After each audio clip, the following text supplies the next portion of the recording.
Welcome to J news. ముందుగా headlines చూద్దాం. అద్దె ఇంట్లో గుట్టు చప్పుడు కాకుండా డ్రగ్స్ దందా, రెడ్ హ్యాండెడ్ గా దొరికిన డాక్టర్. ముషిరాబాద్ లో అద్దె ఇంట్లో ఉంటూ డ్రగ్స్ విక్రయిస్తున్న పీజీ డాక్టర్ జాన్ పాల్. నిందితుల నుంచి 3 లక్షలు విలువ చేసే మాదక ద్రవ్యాలు స్వాధీనం. ఛత్తీస్గఢ్ సుక్మా అడవుల్లో భద్రతా దళాల భారీ ఆపరేషన్. నక్సలైట్ ఆర్డినెన్స్ ఫ్యాక్టరీని ధ్వంసం చేసిన భద్రతా బలగాలు. ఘటనా స్థలం నుండి 17 రైఫిల్స్, రాకెట్ లాంచర్లు మరియు ఆయుధాల తయారీ పరికరాలు స్వాధీనం.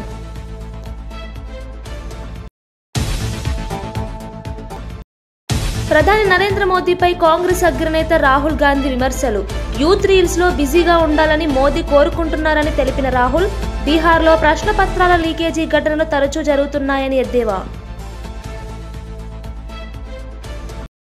అధికారంలోకి వస్తే మహిళలకు ఏడాదికి 30,000 రూపాయలు. తేజస్వి యాదవ్ భారీ హామీ. మాయ్ బహీన్ మాన్ యోజన కింద ఆర్థిక సాయం. వచ్చే జనవరిలోనే మొత్తం డబ్బు ఒకేసారి జమ చేస్తామని హామీ. ఎన్డీఏ పథకానికి కౌంటర్గా తేజస్వి యాదవ్ ప్రకటన. కేంద్ర మంత్రి కిషన్ రెడ్డి బీఆర్ఎస్ కుమ్మక్కయ్యారన్న పొన్నం. బీజేపీని బీఆర్ఎస్ 2గా మార్చేశారనే తీవ్ర విమర్శలు. జూబ్లీహిల్స్ లో బీజేపీకి 10,000 ఓట్లు కూడా రావని సవాల్. జూబ్లీహిల్స్ ఉప ఎన్నికపై రాజకీయ వాతావరణం వేడెక్కింది. కాంగ్రెస్ మంత్రి పొన్నం ప్రభాకర్ కేంద్ర మంత్రి కిషన్ రెడ్డిపై కఠిన వ్యాఖ్యలు చేశారు. కిషన్ రెడ్డి మాటలు జోక్లా ఉన్నాయి.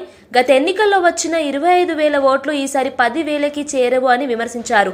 బీజేపీ, బీఆర్ఎస్లు కుమ్మక్కై ప్రజలను మభ్యపెడుతున్నారని ఆరోపించారు. సికింద్రాబాద్ ఎంపీగా 10 ఏళ్లుగా కిషన్ రెడ్డి జూబ్లీహిల్స్ అభివృద్ధి కోసం ఏం చేశారని ప్రశ్నించారు. తమ అభ్యర్థి విజయం కోసం కష్టపడాలని, మోసపూరిత రాజకీయాలకు లొంగవద్దని ఆయన పార్టీ శ్రేణులకు సూచించారు. జూబ్లీహిల్స్ ప్రజలు కాంగ్రెస్ కు మద్దతు ఇచ్చి అభివృద్ధికి బాటలు వేస్తారని నమ్మకం వ్యక్తం చేశారు. ద్వంద్వ రాజకీయాలకు ప్రజలు గట్టి సమాధానం చెబుతారని పొన్నం ప్రభాకర్ స్పష్టం. 10,000 కంటే ఓట్లు దాటాయని నేను ఛాలెంజ్ చేస్తా ఉన్నా. మీరు నేరుగా ఇండైరెక్ట్ గా టీఆర్ఎస్ తోటి కుమ్ముక్కై తిరిగి అదే అభ్యర్థికి టికెట్ ఇచ్చి ప్రచార సరళిని మొత్తంగా దింపుడు గల్లేంలాగా భారతీయ జనతా పార్టీ వ్యవస్థనంతా టీఆర్ఎస్ హ్యాండ్ ఓవర్ చేసినారు. మీ ఎన్నికల్లో వాళ్ళ మద్దతు తీసుకున్న దానికి తిరిగి గురుభక్తిగా ఈ ఉప ఎన్నికలో టీఆర్ఎస్ కు లోపాయకారిగా మద్దతు చేస్తున్నారనేటువంటి మాట యావత్ జూబ్లీహిల్స్ నియోజకవర్గ ప్రజల చర్చ. 11 నాడు జరిగే ఎన్నికల్లో మీ అభ్యర్థికి 10,000 లోపు ఓట్లు వస్తాయి. ఛాలెంజ్ చేయదలుచుకున్నారా కిషన్ రెడ్డి గారు అని అడుగుతా ఉన్నాం. భారతీయ జనతా పార్టీ కేంద్రంలో అధికారంలో ఉన్న పార్టీ. ఈ నియోజకవర్గానికి కేంద్ర మంత్రిగా వ్యవహరిస్తున్న మీరు 10 సంవత్సరాలుగా జూబ్లీహిల్స్ నియోజకవర్గానికి ఏమి చేసినారో చెప్పగలుగుతారా అని అడుగుతా ఉన్నాం. జూబ్లీహిల్స్ గురించి కనీస శ్రద్ధ లేని, పట్టించుకొని మీరు ఈ ఉప ఎన్నికల్లో ప్రగల్భాలు పలుకుతూ గెలుస్తుందనడం అంటే ప్రజలు నవ్వుకుంటున్నారు మీ తీరు పట్ల. అందుకే వెంటనే ఇప్పటికైనా నిజాయితీగా ఎన్నికల్లో మీ అభ్యర్థిని మోసం చేయకుండా, మీ అభ్యర్థిని ఎదుటి పార్టీకి అమ్మకుండా నిజాయితీగా పనిచేయమని రాజాసింగ్ గారు చెప్తున్నట్టుగా ఆ విధంగా వ్యవహరించమని డిమాండ్ చేస్తా ఉన్నాను. ఆంధ్రప్రదేశ్ మాజీ ముఖ్యమంత్రి వైఎస్ జగన్ ప్రస్తుత ప్రభుత్వంపై ఘాటైన వ్యాఖ్యలు చేశారు. అన్నదాత సుఖీభవ పేరుతో రైతులకు సాయం చేస్తామని చెప్పి చేతులెత్తేసిందని, పెట్టుబడి సాయం కింద వాగ్దానం చేసిన 40,000 స్థానంలో కేవలం 5,000 ఇచ్చారని విమర్శించారు. వైసీపీ పాలనలో రైతులకు కష్టమొస్తే ఉచిత పంటల బీమా ద్వారా వెంటనే ఇన్సూరెన్స్ డబ్బులు అందించేవాళ్లమని గుర్తు చేశారు. కానీ ఇప్పుడు ప్రభుత్వం రైతు సమస్యల పట్ల పూర్తిగా నిర్లక్ష్యం చూపుతోందని అన్నారు. రైతుల పట్ల ఇంత నిర్లక్ష్య ధోరణి అనేది ఎప్పుడూ చూడలేదని, కొత్త పాలనలో పంటల భద్రతకు హామీ లేదని జగన్ పేర్కొన్నారు. అంటే పూర్తిగా రైతును వెన్ను విడిచారు. 40,000 ఇవ్వాల్సిన చోట 5,000 ఇచ్చారు పెట్టుబడి సహాయం కింద. 2 ఏళ్ళకి కలిపి 20,000 ఇన్పుట్ సబ్సిడీ రూపాయి రాల. ఇన్ని కలామిటీస్ జరిగిన, ఇన్ని ఇబ్బందులు పడినా చివరికి ఉచిత పంటల బీమా ద్వారా రైతులకు ఉచితంగా ఇన్సూరెన్స్ అనేది వైఎస్ఆర్సీపీ ప్రభుత్వ హయాంలో ఏ రైతు ఇబ్బంది పడుకోకుండా, ఏ రైతుకు ఏ కష్టం వచ్చినా కూడా వెంటనే ఆ రైతుకు ఉచిత పంటల బీమా ద్వారా ఇన్సూరెన్స్ సొమ్ము వచ్చింది. అలాంటిది దాదాపుగా చెప్తా ఉన్నారు కథలు. 3.5 ఎకరాలు ఉంటే దాదాపుగా 70,000, 66,000 ఇన్సూరెన్స్ డబ్బులు గతంలో అందుకున్న పరిస్థితులు చెప్పుకుంటా ఉన్నారు, రైతులు గుర్తు చేసుకుంటా ఉన్నారు. అది కూడా ఈ పొద్దు రైతులకు రాకుండా పోయింది. 2016లో మంజూరైన బీజాపూర్ జాతీయ రహదారి ప్రాజెక్టుపై బీఆర్ఎస్ ప్రభుత్వం నిర్లక్ష్యం చూపిందని బీజేపీ ఎంపీ కొండా విశ్వేశ్వరరెడ్డి తీవ్రంగా విమర్శించారు. 5 ఏళ్లుగా భూసేకరణ ప్రక్రియను పూర్తి చేయకపోవడం వల్ల ప్రాజెక్టు నిలిచిపోయిందని ఆయన అన్నారు. ప్రజల అభివృద్ధి కన్నా రియల్ ఎస్టేట్ లాభాలకే ప్రాధాన్యత ఇచ్చారని ఆరోపించారు. రోడ్ల విస్తరణ వల్ల రైతులకు నష్టం పరిహారం ఇవ్వడానికి ప్రభుత్వం ముందుకు రాలేదన్నారు. బీజేపీ అధికారంలోకి వస్తే అన్ని జాతీయ రహదారి ప్రాజెక్టులను వేగవంతం చేస్తామని ఆయన హామీ ఇచ్చారు. రియల్ ఎస్టేట్ లాబీల ఒత్తిళ్లతో రాష్ట్ర ప్రయోజనాలు తాకట్టు పెట్టారన్న వ్యాఖ్యలతో రాజకీయ వేడి పెరిగింది. నిన్నైన ఘటన నిజంగానే ఘోరంగా ఉన్నది. ఆ రిచ్ లైన్ రోడ్ నిజాం జమానా కట్టించిందే కొనసాగుతా ఉన్నది. దాన్నే కొంచెం ఇంతో డాంబరేషన్. నేను మొదటిసారి ఎంపీ కాగానే హైవే కూడా చేయాలని మేము అడిగినాం. అయితే నితిన్ గడ్కరీ గారు 2016లో గెజెట్ ద్వారా ప్రకటించిండ్రు, నిధులు కేటాయించిండ్రు. 2016లో అప్పుడు టీఆర్ఎస్ ప్రభుత్వం ఉండే. దీనికి ల్యాండ్ ఎక్విజిషన్ కు ఓ ట్రైపార్టీ అగ్రిమెంట్ చేసి 2017లో ల్యాండ్ ఎక్విజిషన్ కు శాంక్షన్ కూడా అయినాయి నిధులు. ల్యాండ్ ఎక్విజిషన్ చేయలేదు. 2022లో మొదలు పెట్టిండ్రు. దాదాపు మొక్కనైంది. లాస్ట్ 1-2 బిట్లు మొన్న అయిపోయినాయి. ఇది 100% బీఆర్ఎస్ పార్టీ నిర్లక్ష్యము. ఇప్పుడు కూడా 1-2 సరిదిద్దే అవకాశం ఉంది. దీంట్లో రాష్ట్ర ప్రభుత్వము ఇన్వాల్వ్ కావాలి. పాత అక్విజిషన్ చేసింది కొంచెం వాపసు ఇచ్చేసి కొత్తగా చక్కగా చేయాలి. జూబ్లీహిల్స్ ఉప ఎన్నికల ప్రచారం వేడెక్కుతోంది. ఈ నేపథ్యంలో కంటోన్మెంట్ ఎమ్మెల్యే శ్రీ గణేష్ రాజీవ్ నగర్, జయంతి కాలనీ ప్రాంతాల్లో ఇంటింటికి తిరిగి ప్రజలతో మమేకమయ్యారు. స్థానిక సమస్యలను తెలుసుకుని పరిష్కారానికి కృషి చేస్తామని హామీ ఇచ్చారు. గత 10 సంవత్సరాల నుండి బీఆర్ఎస్ పాలనలో ఈ ప్రాంతం పూర్తిగా నిర్లక్ష్యానికి గురైందని ఆయన విమర్శించారు. కాంగ్రెస్ అభ్యర్థి నవీన్ యాదవ్ ని గెలిపించాలంటూ ఓటర్లను కోరారు. ఈ సందర్భంగా ప్రజలు తమ సమస్యలను ఎమ్మెల్యేకి వివరించగా అవి త్వరలోనే పరిష్కారం అవుతాయని గణేష్ హామీ ఇచ్చారు. ప్రచారంలో మాజీ వైస్ ప్రెసిడెంట్ జంపన ప్రతాప్, మురళీ ముదిరాజ్, ముప్పిడి మధుకర్ తదితర కాంగ్రెస్ నాయకులు పాల్గొన్నారు.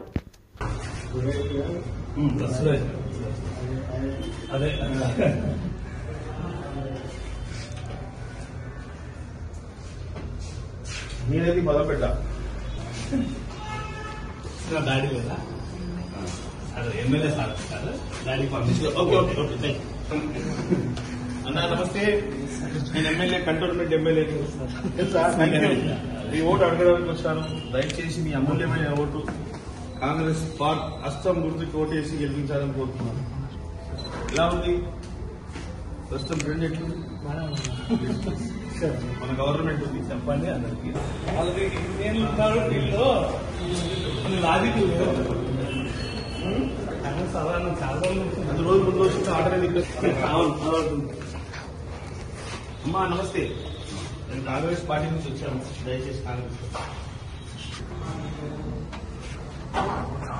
స్వామి రిజిస్టర్ చేశారు. ఆల్రెడీ అయిపోయింది. ముందే రిజిస్టర్ చేశారు. ఎట్లుందా పోరాల స్వామి? బాగుందా నవీన్ యాదవ్ గారి బయట అయితే మార్కెట్ లో బాగానే పేరు బాగానే వినిపించింది. ఫాస్ట్ కూడా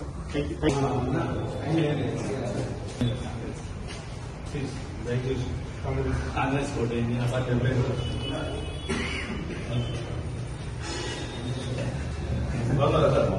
కంటోన్మెంట్ ఎమ్మెల్యే శ్రీ గణేష్ గారు సార్ దయచేసి హస్తం గుర్తు కోటేయండి ప్లీజ్. మనోళ్ళ కూడా చెప్పండి.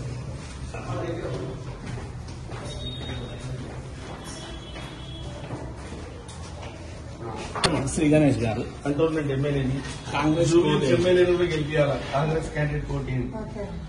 Thank you. మాజీ మంత్రి ఎమ్మెల్యే జగదీష్ ముఖ్యమంత్రి రేవంత్ రెడ్డి, ఇరిగేషన్ మంత్రి ఉత్తమ్ కుమార్ రెడ్డిపై తీవ్ర విమర్శలు చేశారు. రాష్ట్ర ఇరిగేషన్ రంగంపై వారికి కనీస అవగాహన లేదని ఆరోపించారు. 60 ఏళ్ల పాలనలో మీరు చేసినది ఏమిటి? ఇప్పుడు ఎవరో రాసిచ్చిందే చదువుతున్నారు, కొంచెమైనా సిగ్గుండాలి అంటూ ఎద్దేవా చేశారు. సీఎం రేవంత్ అబద్దాలతో ప్రజలను మభ్యపెడుతున్నారని, ఉత్తమ్ వ్యాఖ్యలు జల వనరుల అభివృద్ధిని వెనక్కి లాగుతున్నాయని ఆయన విమర్శించారు. తెలంగాణ రైతుల ఆశలతో ఆడుకోవద్దని హెచ్చరిస్తూ బీఆర్ఎస్ పాలనలో చేపట్టిన ప్రాజెక్టులు రాష్ట్రానికి జీవనాడిగా నిలిచాయని పేర్కొన్నారు. అభివృద్ధి కంటే రాజకీయ ప్రతీకారమే కాంగ్రెస్ ధ్యేయమైందని జగదీష్ అన్నారు. ఉండాలి కదా మాట్లాడడానికి, కొంచెమైనా అబద్ధాలకు కూడా ఒక హద్దు ఉండాలి కదా. ఎక్కడ చూపించగలుగుతారు? టీఆర్ఎస్ బాధ్యత, బీఆర్ఎస్ బాధ్యత. నిన్న మాట్లాడిన మీ మొదటి అబద్ధం కేసీఆర్ హరీష్ రావులు కలిసి సంతకం పెట్టినరు 512 299 అని మాట్లాడింది. చెప్పు దెబ్బలకు సిద్ధమని నేను అడుగుతా ఉన్నా. మీ సమైక్య ఆంధ్రప్రదేశే ఆ జీవో ఇచ్చిపోయింది. ఆ విషయాన్ని మేం చెప్పలే, కేంద్రమే స్వయంగా అపెక్స్ కమిటీ సమావేశ సందర్భంగా మినిట్స్ను స్పష్టం చేసింది చాలా క్లియర్గా. 2013లోనే ప్రాజెక్టుల వారీగా నీళ్ళు కేటాయిస్తున్నాం, ఈ రకంగా తెలంగాణ ఆంధ్రప్రదేశ్లో విడిపోతే కూడా ఇబ్బంది లేకుండా అని చెప్పి చెప్తూ మోసం చేస్తూ తెలంగాణను ఆనాటి సమైక్య ఆంధ్రప్రదేశ్లో ప్రాజెక్టుల వారీగా రాసిచ్చింది. 298.8 టీఎంసీలు తెలంగాణ ప్రాజెక్టులకి, 512 టీఎంసీలు ఆంధ్రప్రదేశ్కి ఇస్తున్నట్టు దాని మినిట్స్లోనే ఉంది, వాళ్ళు ఇచ్చిన మినిట్స్లోనే ఉంది. ఆ తర్వాత అనేక వేదికల మీద కేసీఆర్ గారు వ్యతిరేకిస్తూ మా వాటా 713 రావాలి, నిగర జలాలు మిగిలిన జలాలు మొత్తం కలిపి మా కృష్ణాలో 713 టీఎంసీలు రావాలి అని చెప్పి ప్రతి వేదికలో కొట్లాడి ట్రిబ్యునల్ వేయాలి మాకు ప్రత్యేకంగా. ఆనాడు కేవలం ఆంధ్రప్రదేశ్, మహారాష్ట్ర, కర్ణాటకలే ఉన్నాయి కాబట్టి మాకు నష్టం జరుగుతుంది, ఇవాళ మేము సొంత రాష్ట్రంగా అయినాం కాబట్టి మా వాటా మాకు రావాలి, దానికి కమిషన్ వేయాలి అని చెప్పి కొట్లాడి వేయించింది కేసీఆర్ గారు. ప్రతి వేదికలో మేము వ్యతిరేకించుకుంటూ వచ్చినాం. ఆ ఇచ్చిన 299 టీఎంసీలను వాడే మొక్కలు కాదు మీరు. దానికి కూడా కేఆర్ఎంబి గత సంవత్సరం లెటర్ రాసింది, ఈసారి 1010 టీఎంసీల నీళ్ళు వచ్చినాయి అందుబాటులోకి. ఆంధ్రప్రదేశ్ వాళ్ళ వాటా 630 టీఎంసీలు అయితే ఇంకా ఎక్కువ వాడుకుంది, ఇప్పటికీ 650 పైన వాడుకున్నారు ఆంధ్రప్రదేశ్. మీ తెలంగాణ ముఖాలకి 250 కూడా వాడలేదు, ఇంకా మీవే ఉన్నాయి, ఇంకా 66 టీఎంసీలు వాడుకోండి అని చెప్తే కూడా నాగార్జున సాగర్ ఎడమ కాలువ కింద పంట పొలాలు ఎండబెట్టారు తప్ప నీళ్ళు మీ ముఖాలకి. గింత చేతగా దద్దమ్మలు మీరు కేసీఆర్ అన్యాయం చేసిన మాట్లాడతారు. ఎప్పుడు ప్రారంభమైన ప్రాజెక్టు ఎవడున్నాడు? 1983లో 83లో మొదలుపెట్టి పులులు భయపడతాయనే వంకబెట్టి, నిజమే ప్రపంచంలో ఎక్కడ లేని టెక్నాలజీ, ఇంకా సిగ్గులేక ఇయ్యాల సంకలు గుద్దుకుంటున్నారు ప్రపంచంలో ఎక్కలేని టెక్నాలజీ తెచ్చినామని. అది ప్రపంచంలో ఎక్కలేని టెక్నాలజీ తెచ్చి పొక్కలు దూకింది, అయిపోయింది, రాకుండా బయటికి. చచ్చిపోయిన శవాలను తీసే ముఖాలు కూడా కావు మీకు, సిగ్గు లేకుండా ఇంకా మాట్లాడుతున్నారు. ఇక్కడ వాళ్ళు కారు కాబట్టి పాపం ఆ కార్మికులు, ఆ కుటుంబాలు మీడియాకు అందుబాటులో లేరు కాబట్టి బతికిపోతున్నారు. అసలు ఎట్లా నిద్రపడుతుంది? గంత ద్రోహం చేసి ఇవాళ ఏదైతే సర్వే చేసినామని చెప్పి గొప్ప చెప్పుకోవడానికి పోయినరో ఈ మునగాని టెక్నీషియన్లు, ఆ సర్వే చేసిన తర్వాత మాత్రమే తేవాల్సి ఉండే ఈ టెక్నాలజీ. వాస్తవానికి ఆ సర్వే జరిగిన తర్వాత మాత్రం. శ్రీకాకుళం జిల్లా పాతపట్నం నియోజకవర్గ అభివృద్ధిపై కేంద్ర మంత్రి రామ్మోహన్ నాయుడు, రాష్ట్ర మంత్రి అచ్చెన్నాయుడు స్పష్టమైన హామీ ఇచ్చారు. అత్యంత వెనుకబడిన ఈ ప్రాంతాన్ని అన్ని రంగాల్లో అభివృద్ధి చేస్తామని వారు తెలిపారు. పాతపట్నం ప్రజలు ఎదుర్కొంటున్న రహదారి, విద్యుత్, తాగునీటి సమస్యలను త్వరలో పరిష్కరిస్తామని హామీ ఇచ్చారు. కేంద్ర, రాష్ట్ర ప్రభుత్వాల సమన్వయంతో కొత్త అభివృద్ధి ప్రాజెక్టులు రానున్నాయని ప్రకటించారు. ఈ సందర్భంగా ప్రజలతో మాట్లాడిన మంత్రి అచ్చెన్నాయుడు, పాతపట్నం ప్రజల ఆశయాలే మా ప్రాధాన్యం అన్నారు. రామ్మోహన్ నాయుడు మాట్లాడుతూ ఈ ప్రాంతం అభివృద్ధి భారతదేశ సమగ్ర వృద్ధికి భాగం అవుతుంది అని పేర్కొన్నారు. ఎవరు సహాయం చేయనట్టుగా చచ్చిపోయిన వాళ్ళకి 15 లక్షల రూపాయలు చంద్రబాబు నాయుడు గారు వారికి ఇతోధికంగా సహాయం చేశారు.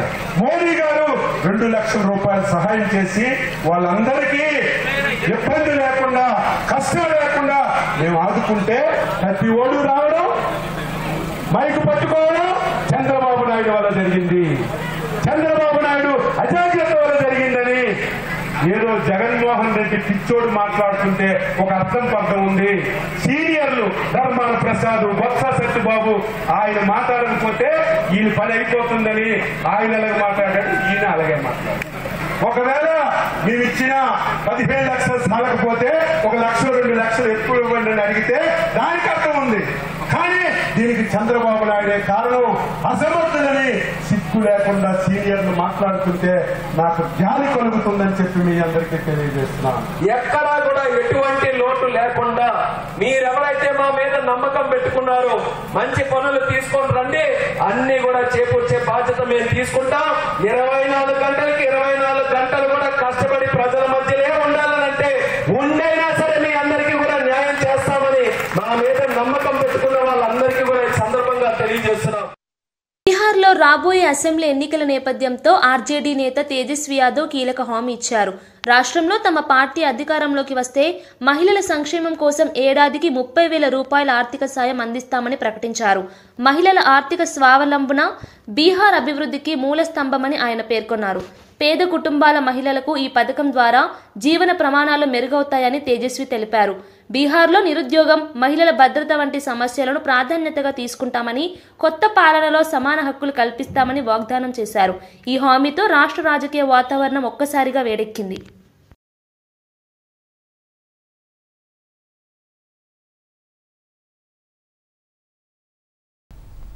पूरा मूड जो है इस बार बदलाव का है, परिवर्तन का है। और इस बार बिहार की जनता जो है 20 साल पुरानी जो सरकार चल रही है उसको उखाड़ फेंकने का काम करेगी। माँ बहनों के मांगों पर सरकार बनते ही 14 जनवरी मकर संक्रांति के दिन माँ बहन मान योजना के तहत पूरे 1 साल का 30,000 रुपया माता और बहनों के खाते में हम लोग डालने का काम करेंगे। Hyderabad market committee vice chairman Kotla Srinivas BRS working president KTR పై తీవ్రమైన వ్యాఖ్యలు చేశారు.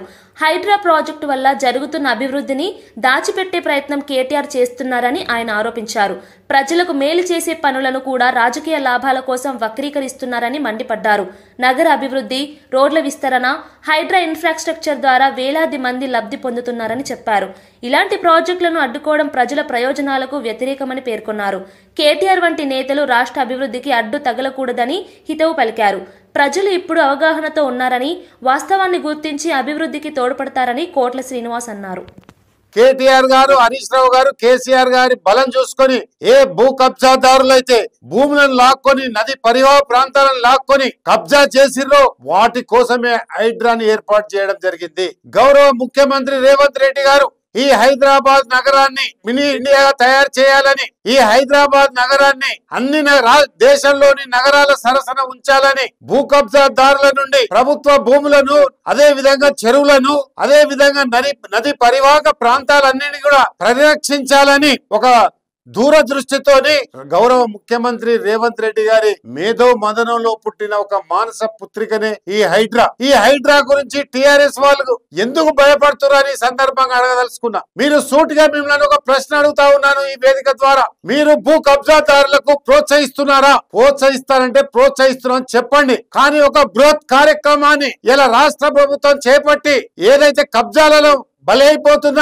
భూములను పరిరక్షించి ఈ గ్రేటర్ హైదరాబాద్ నగరంలో ఉన్న విలువైన భూములను రక్షించి ఇలా పేదలకు ఇయ్యాలని, ఇంద్రమ్మ ఇండ్లు కట్టించి ఇయ్యాలని ఒక దూరదృష్టితోటి ఇలా ప్రభుత్వం ప్రయత్నిస్తుంటే జూబ్లీ హిల్స్ ఎన్నికల్లో మాత్రము ఒక విష రాజకీయాలు, ఒక స్వార్థ రాజకీయాలు ఈ రోజు పెనవేసుకున్నాయి. అక్కడ ముఖ్యంగా కేటీఆర్ గారు ఖబర్దార్, మీరు ఏదైతే ప్రచారంలో ఉపయోగిస్తున్న పదజాలం కానివ్వండి, అదే విధంగా గౌరవ ముఖ్యమంత్రి గారి పట్ల మీ యొక్క భాషను మార్చుకోకపోతే జూబ్లీ హిల్స్ ప్రజలను. బీహార్లో ఎన్నికల ప్రచారంలో పాల్గొన్న కాంగ్రెస్ అగ్రనేత రాహుల్ గాంధీ ప్రధాని నరేంద్ర మోదీపై ఘాటు విమర్శలు చేశారు.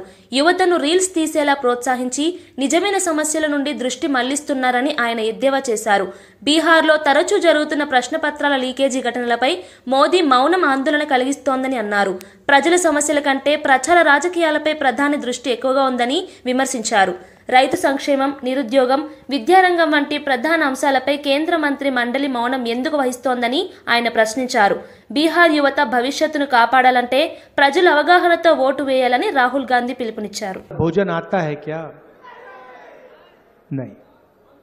नरेंद्र मोदी ने आपको यह नहीं बताया कि जब आप रील बनाते हो और अपने दोस्त को बेचते हो तो फायदा अंबानी को होता है, फायदा अदानी को होता है. नरेंद्र मोदी ने आपको यह नहीं बताया कि बिहार में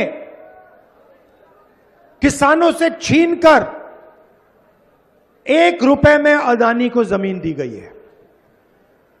1 रुपए प्रति एकड़ में अदानी को जमीन दी गई है. यह नरेंद्र मोदी ने आपको नहीं बताया.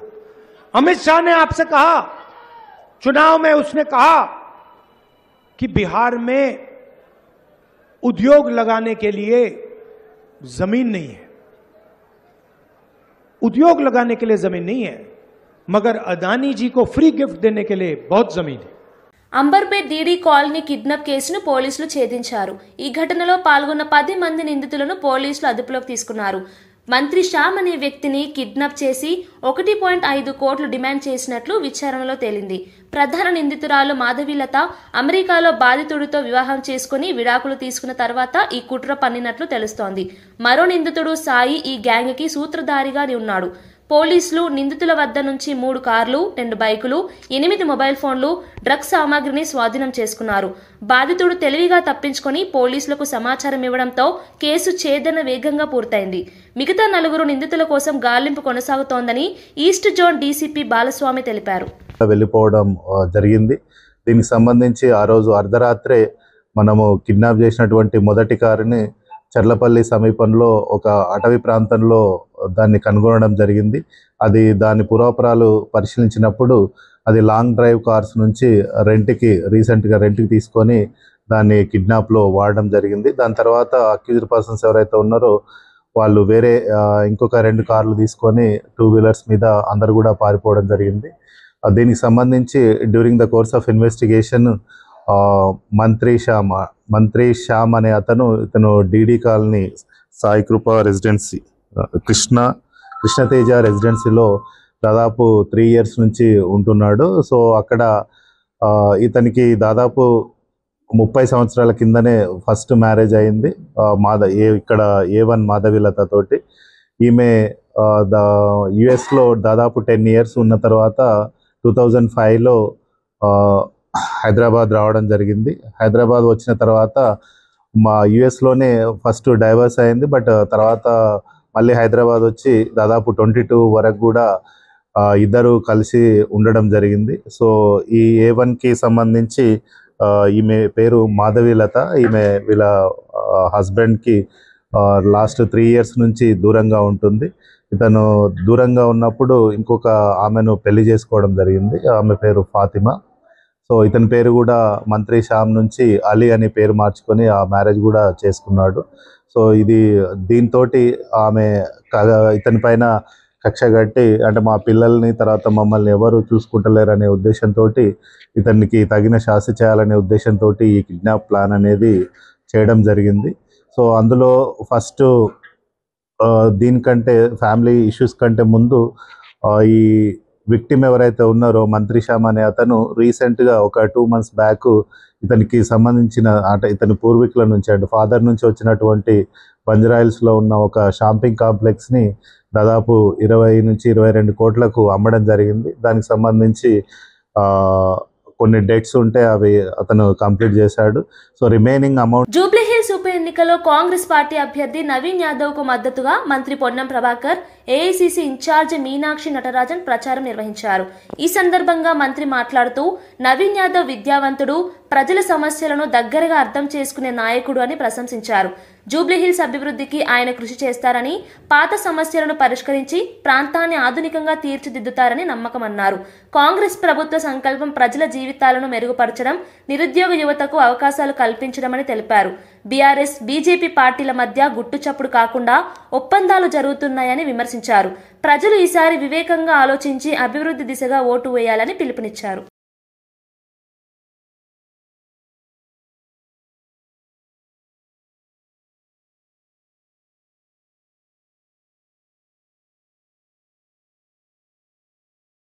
ఓకే.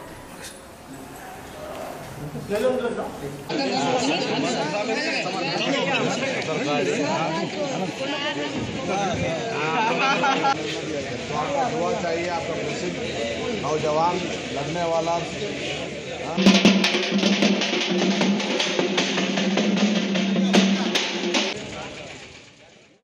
ఛత్తీస్గఢ్ రాష్ట్రంలోని సుక్మా అడవుల్లో భద్రతా దళాలు మావోయిస్టులపై భారీ ఆపరేషన్ చేపట్టాయి.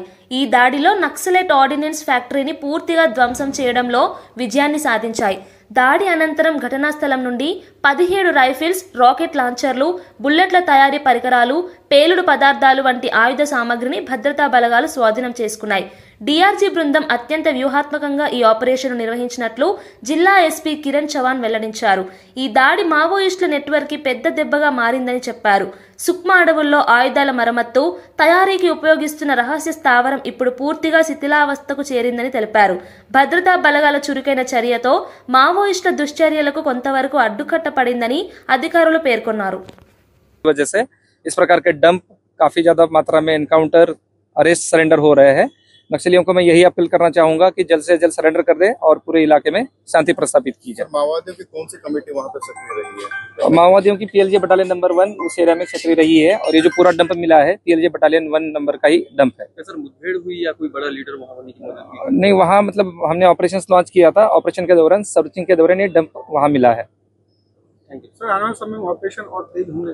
हाँ, हम लगातार ऑपरेशन जारी है। सुकमा बीजापुर का जो सीमावर्ती क्षेत्र है, गोगुंडा क्षेत्र है, कोंटा और किसाराम एरिया में लगातार ऑपरेशन डीआरजी और सीआरपीएफ द्वारा जिला सुकमा में चलाए जा रहे हैं।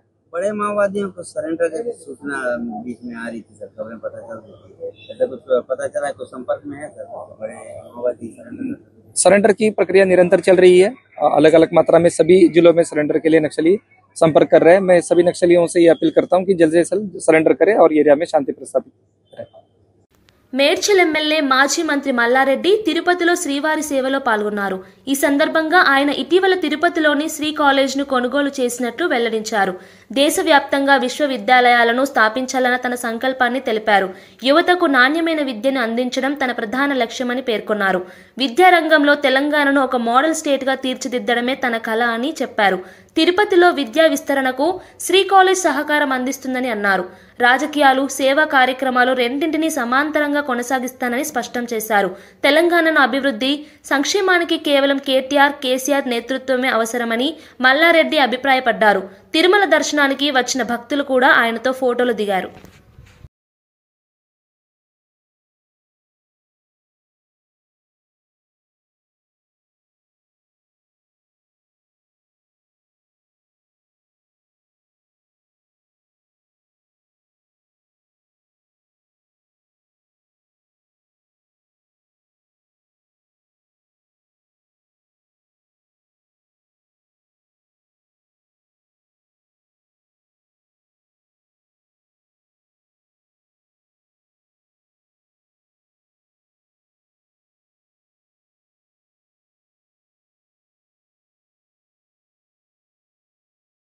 నేను ఈ 2 నెలల్లో 3 సార్లు వచ్చిన. ఫస్ట్ మొక్కిపోయినా నేను భారతదేశం అంతా యూనివర్సిటీలు పెట్టాలని వైజాగ్లో తీసుకున్నా. నిన్ననే తిరుపతిలో వీళ్ళది శ్రీ కాలేజ్ అని పర్చేజ్ చేసిన ఆ దేవుని దయతోటి. అక్కడ కూడా యూనివర్సిటీ పెట్టాలని దేవుని మొక్కిన. ఆ భగవంతుడే వెంకటేశ్వర స్వామి శ్రీ కాలేజ్ అనేది మాకు ఇప్పించాడు. ఇప్పుడు అక్కడ కాలేజ్ కూడా ప్రారంభించబోతుంది. రిజిస్ట్రేషన్ అయిపోయింది శ్రీ కాలేజ్. అందుకే ఆ దేవునితో మా కమ్యూనిటీలు కూడా వీళ్ళిద్దరు తిరుపతి వాళ్ళని కూడా తీసుకొని దర్శనం చేయించారు. అదే మాదిరిగా ఇండియా లెవెల్లో కూడా యూనివర్సిటీలు పెట్టాలని, దానికి తోడు తెలంగాణలో మళ్ళీ మా సీఎం కేసీఆర్ రావాలి. తెలంగాణ జాగృతి అధ్యక్షురాలు కల్వకుంట్ల కవిత రాష్ట్రంలోని ప్రధాన రాజకీయ పార్టీలను తీవ్రంగా విమర్శించారు. హైదరాబాద్ జూబ్లీహిల్స్ ఉప ఎన్నికలపై రాజకీయ పార్టీలు చూపుతున్న శ్రద్ధ రైతు సమస్యల పరిష్కారంపై కనిపించడం లేదని ఆమె ఆవేదన వ్యక్తం చేశారు. రైతులు పంట నష్టాలతో, మార్కెట్ ధరల లోటుతో ఇబ్బందులు పడుతున్నప్పటికీ ప్రభుత్వం, ప్రతిపక్షం ఎన్నికల రాజకీయాల్లో మునిగిపోయాయని పేర్కొన్నారు. జూబ్లీహిల్స్ ఓట్ల కోసం నేతలు రాత్రింబవలు ప్రచారంలో తలమునకలై ఉన్నప్పటికీ గ్రామాల్లో రైతులు తాగునీరు, ఎరువులు, మద్దతు ధరల కోసం ఎదురు చూస్తున్నారని అన్నారు. ప్రజల సమస్యల కంటే పదవుల పోటీ ఎక్కువైపోయిందని కవిత విమర్శించారు. తెలంగాణ అసలు బలమైనది రైతు చేతిలోనే ఉందని గుర్తు చేస్తూ రైతు సంక్షేమాన్ని మర్చితే రాష్ట్ర భవిష్యత్తు దెబ్బతింటుందని ఆమె హెచ్చరించారు. ఎఫెక్ట్ పడకుండా చూడాలని కూడా ప్రైవేట్ కళాశాలల వాళ్ళని నేను కోరుతా ఉన్నాను. 1 రోజు 2 రోజు సింబాలిక్ గా బంద్ పెట్టి ఆ తర్వాత పిల్లలకు చదువు చెప్పడం కంటిన్యూ చేయగలిగితే పరీక్షలు రాయడంలో వాళ్ళకి ఇబ్బంది రాదు. కాబట్టి ఆ దిశగా ప్రైవేట్ కళాశాల వాళ్ళు ఆలోచన చేయాలి. మీరు బంద్ పెట్టుండి మీకోసం మీ తరఫున మేమందరం కొట్లాడతాం. ఒకటి బాధ కూడా ఏంటి అని అంటే అన్ని పార్టీలలో అందరు పెద్ద నాయకులు ఓన్లీ జూబ్లీహిల్స్నే ఉన్నారు. జూబ్లీహిల్స్లో రైతులు ఉంటే మాత్రం ఇమీడియట్ గా మా పత్తి పరిష్కారం అవుతుంది, పత్తి సమస్య అని అంటారు. ఎన్నికలు అర్బన్ ఏరియాలో అవుతుంది, పట్టణంలో అవుతుంది కాబట్టి రైతుల్ని పట్టించుకుంటలేరు. అది మాత్రం చాలా దారుణం. బులెటిన్ ముగించే ముందు హెడ్లైన్స్ మరోసారి చూద్దాం. అద్దె ఇంట్లో గుట్టు చప్పుడు కాకుండా డ్రగ్స్ దందా, రెడ్ హ్యాండెడ్ గా దొరికిన డాక్టర్. ముషిరాబాద్ లో అద్దె ఇంట్లో ఉంటూ డ్రగ్స్ విక్రయిస్తున్న పీజీ డాక్టర్ జాన్ పాల్. నిందితుల నుంచి 3 లక్షలు విలువ చేసే మాదక ద్రవ్యాలు స్వాధీనం. ఛత్తీస్గఢ్ సుక్మా అడవుల్లో భద్రతా దళాల భారీ ఆపరేషన్. నక్సలైట్ ఆర్డినెన్స్ ఫ్యాక్టరీని ధ్వంసం చేసిన భద్రతా బలగాలు. ఘటనా స్థలం నుండి 17 రైఫిల్స్, రాకెట్ లాంచర్లు మరియు ఆయుధాల తయారీ పరికరాలు స్వాధీనం.